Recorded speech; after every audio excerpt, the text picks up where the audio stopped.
Hello ladies and gentlemen, and welcome back to my channel for another Hot Toys Star Wars figure unboxing and review video. Now today, finally we're going to be taking a look at none other than director Krennic himself from Star Wars Rogue One. Now before we begin, I just want to let you know that if you do enjoy seeing this really early Hot Toys and third-party content, why not hit that subscribe and bell notification icon so you're notified as soon as brand new content goes live on the channel. Now you're probably noticing this guy has been a little bit delayed. Now unfortunately, due to the coronavirus, there have been worldwide postage shortages, but luckily toyswonderland.com are on the case. That's where I got mine, and there is a link in the description below to head over there to their website and pick up your very own director Krennic. You can choose between DHL, FedEx, and Hong Kong EMS, depending on how quickly you'd like to receive your figure. The pricing and postage ranges between 1 to 7 days, and the price goes up accordingly, but you can check all of that out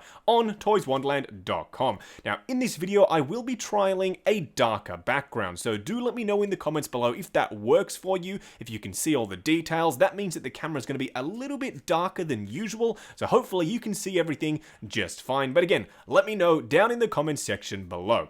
Either way, what we're going to do now is get the box laying flat in the light box and do the unboxing. And here we have the box art for director Krennic himself. Now no, don't adjust your screens. For some reason, he really is that tan. Hot Toys, it looks like, ratcheted the saturation all the way up. That's exactly how it's pictured on the front of the box there. Not sure why they've done that. Hopefully the figure itself is going to be perfectly fine. Now it's interesting that we are getting an image of the figure on the front of the box. Usually we get the actor or a picture from the movie. This means that Hot Toys is incredibly proud of their creation, and as they should be, because he's looking totally awesome. Now you can see that wraparound on the front there. For some reason Hot Toys did this with a lot of the Rogue One figures, and it's carried over to the director here. Another picture of the figure in that stylized format. Same thing on the side. Then of course all of the warnings on the back. Now I've been super excited to get this guy ever since the promo pictures went up. This was a very interesting release by them. Long after all of the Rogue One figures had been announced and released, we finally got director Krennic. This was one that I really didn't think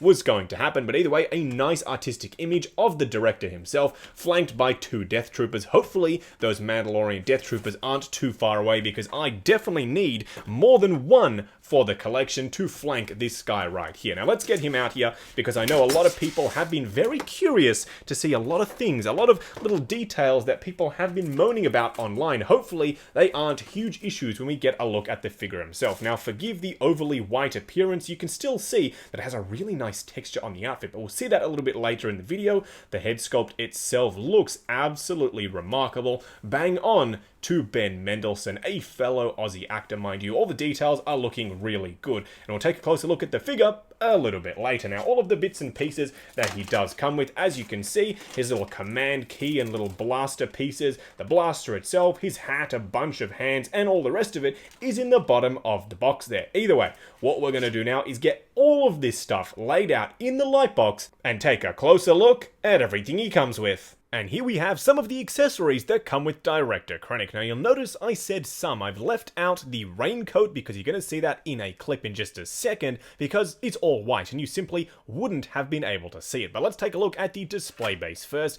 As you can see, it's that awful Rogue One style display base with this horrid piece that sits on the front there. I'm sure somebody likes this, but I personally really don't. I'm just going to leave that off to the side and it will never be seen again. Now unfortunately, we do only have one style of display base topper, and it's adhered already on there. It's a picture of director Krennic with a Death Trooper in the background and some, I'm pretty sure they call it Arabesh or something like that. The Star Wars language is printed on the front there, and of course the Imperial cog.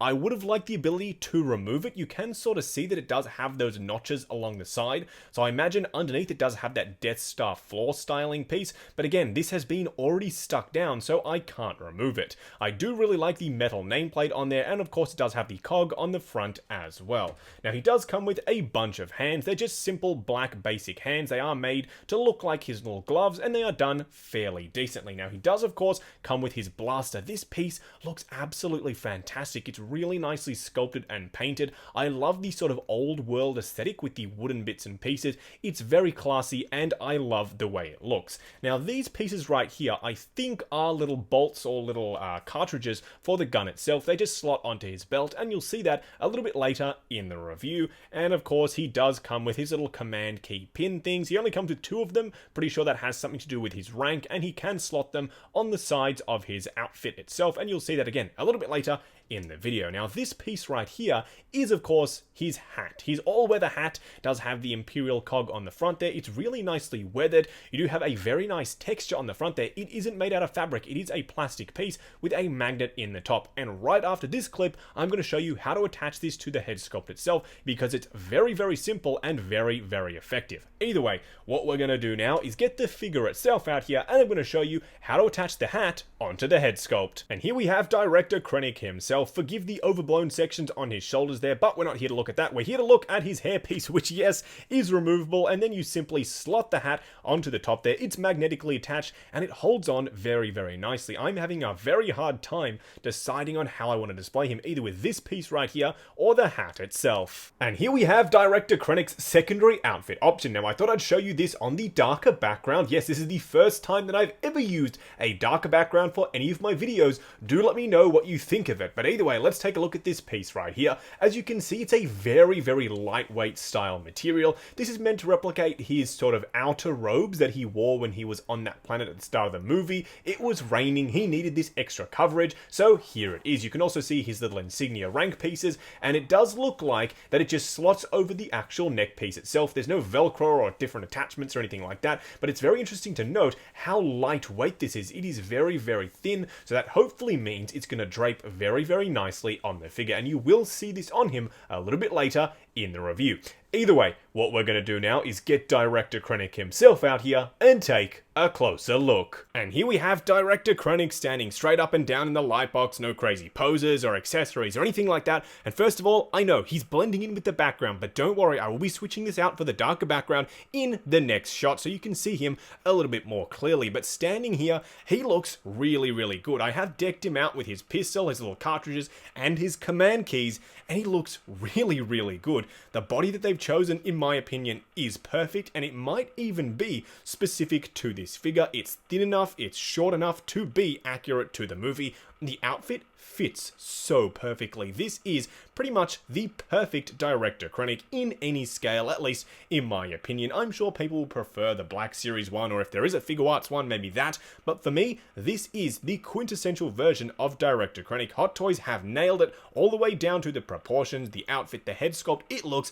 fantastic. Either way, what we're going to do now is get him off the rotating turntable, punch in, and take a closer look at the details. And here we have director Krennic himself up close and personal, and I have to say, he looks really, really good. That likeness is on point. This is definitely Ben Mendelsohn. It's painted really nicely, it's sculpted really nicely. When it comes to older style characters, Hot Toys definitely do nail it. They've got all the wrinkles down pat. It looks definitely spot on. The hair is also a really nice sort of silver style of paint application. Now, I've had to go with the darker background just so you can see the figure, because of course he's all white. You wouldn't have been able to see him otherwise, so hopefully you can see all the details just as well as you can in my other reviews. Now let's quickly take a minute to talk about the cape. People have been complaining. It's very wrinkled, the material's not great. However, in my opinion, this is one of the better ways of doing it. Having a really nice lightweight material, it drapes perfectly. Yes, it does wrinkle up, but it kind of looked that way in the movie. It wasn't 100% pristine, 100% clean all of the time. At least Hot Toys have used magnets, so it attaches on there without any fuss, without any Velcro or anything like that. That, in my opinion, is the perfect way of attaching a cape onto a type of outfit such as this. Now, the good thing about this is that the bottom is entirely open. That means if you wanted to install wires down the sides or around the bottom, you could definitely do so. You don't have to do any cutting or modifications or anything like that. And that, in my opinion, is a definite plus. So yes, the cape could have been potentially a little bit better, but this material works perfectly fine for me. Now, in terms of the outfit without the cape, it looks really nice and clean. It's very well done. It's very white. There is a subtle sort of yellowish hue to the overall look of the outfit, and I think that's accurate to the movie. It looks great. It doesn't look 100% pristine, just like it did in the film as well. Now, he does have his rank insignia on there. It isn't removable, but I don't know why anyone would want to. He does have some little pockets on the top there for his command keys. He does come with a couple of those that you can slot in there, and you'll see that a little bit later in the video. You'll also see on his belt here, he does have his holster for his blaster, and then some of those little canisters can go on the side there. The ones that you saw in the accessories segment. Now, as you can see, the little tunic piece does come down around the front. It looks really good. I think Hot Toys have nailed the outfit, just like we saw with Grand Moff Tarkin. They have done an amazing job here with Director Krennic. Panning the camera down to give you a closer look at the rest of the outfit on Director Krennic. Unfortunately, this is the drawback of black backgrounds. You can't really see the pants now, but then again, there's nothing much to see here. They just sort of flare out towards the sides. They are black pants, and then the boots are these pleather style Star Wars boots. We've seen these a bunch of times, except this time they're even a little bit more shiny than usual. I didn't remember having any Star Wars figure that looked like this. They have got a real definite sheen about them. I'll have to go back and watch the movie. It's been a while since I've seen Rogue One, so I don't remember his shoes being this shiny, but these definitely are. It also appears as though they've sort of fixed that issue where it tucks in around the ankle joint. It looks a lot better than some of the previous figures. Then again, if you pull the top up, it sort of rectifies that as well. Now you can see there's a bit of a clasp around the top. These could be entirely new boots. I'll have to go back and check the Han Solo and Luke Skywalker and all of those other style figures just to see what their boots look like, because I'm pretty sure they're the same, but then again, it looks like that piece on the top is slightly different. Now, just quickly going over articulation on the director here, I'm going to be a little bit more careful because this is my personal copy of the figure. I've paid for it with my own money. I'm sure when you get yours in hand, you can push the posing a little bit further than I'm willing to go. Either way, starting off with the head sculpt itself, it is on one of those single neck sort of joints. It is very restricted. There's no two ways about it. You can get side to side, you can get a little bit of motion, but because the body, I assume, comes up around the base of the neck there, you can't really get a lot of looking forward without sort of forcing it, and that doesn't feel the greatest. So do be careful with the head sculpt itself. Now, in terms of the arms, they go out to about there. They go forward to about there before you start getting some restriction. I'm sure with some futzing, you can get them all the way up. You do have, of course, a double bend at the elbow and a swivel at the upper bicep. Interesting to see a little bit of the fabric coming up to hide that joint there. Now, you do also have the typical Hot Toys waist articulation, except I can feel a bunch of padding in there. So that means you're going to get a lot of restriction from the range of motion. You can still get a crunch and, of course, a swivel out of there. Just be careful not to sort of futz with all of the outfit to make it look way off. Now, in terms of the feet, or I should say the legs themselves, they go forward to about there. They start getting restricted by the outfit. They go out to about there.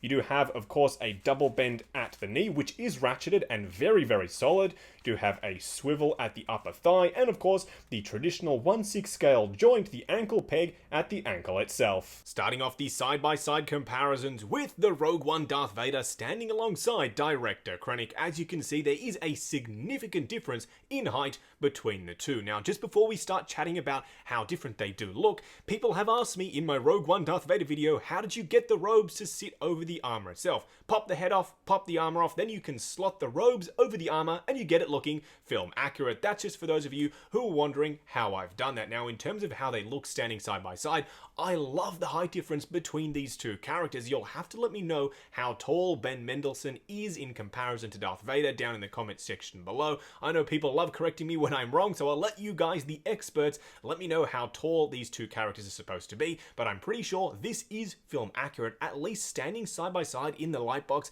This looks absolutely awesome. I can't wait to have them pose on the same shelf. And for the next side-by-side comparison, here we have the Death Trooper from, of course, Rogue One. This is just the normal version. I don't have the deluxe or the specialist. I will be getting the Mandalorian one very, very soon. As soon as that is out, don't worry, I will be bringing you a more updated review. But here, having him standing alongside the director, this looks about right. Again, the Death Troopers were skinny. They were really, really tall, very ominous looking, and I love the way this comes across. Having these guys lined up behind the director is going to look absolutely fantastic. I am very envious of those of you who picked up all three versions of this Death Trooper from the Rogue One line. You're going to have one hell of an awesome display. Just wrapping up on the Hot Toys Star Wars Rogue One Director Krennic. This figure has blown me away. He's a really, really awesome release. As simple as it is, just a white officer's outfit sort of uniform with a really, really good head sculpt, mind you, Hot Toys have nailed it. He also does have that secondary outfit option, something that I didn't expect to see from a figure that's just a normal release. This isn't a DX or a deluxe or anything like that, and to get two different outfits is quite surprising. I mean, with the deluxe version of Jyn Erso, we got the same thing, but then again, that was a deluxe figure. This is just a standard release, so I'm very surprised that they did that. Now, all of the attention to detail on the head sculpt and the outfit, it's very, very nicely done. Hot Toys have nailed it, in my personal opinion. As I said previously, this, to me at least, is the best best version of Director Krennic in any scale. Do let me know what your personal favourite is down in the comments below. Now, once this guy is sold out, in my opinion, they are not going to be easy to come by. So if you are thinking about picking up Director Krennic, do so now while you can. Now, I picked up mine from toyswonderland.com, and the link for that is down in the description below. They do have the FedEx, DHL, and Hong Kong EMS shipping available. If you do worry about how it's going to get to you because of the coronavirus, they have a 1 to 7 day sort of shipping time frame, depending on which one you do choose. So check all of the options in the website. When you go over there, you pop it in your cart, you can see all of the details on there. They've also got payment plans available. As I said, link is down below. Also check out the link to 6 Scale Network, the brand new awesome Facebook group. Come along, chat figures, share photos of your collection, and of course, see what's coming up next on the channel. Like, comment, and subscribe, and we'll catch you in the next video.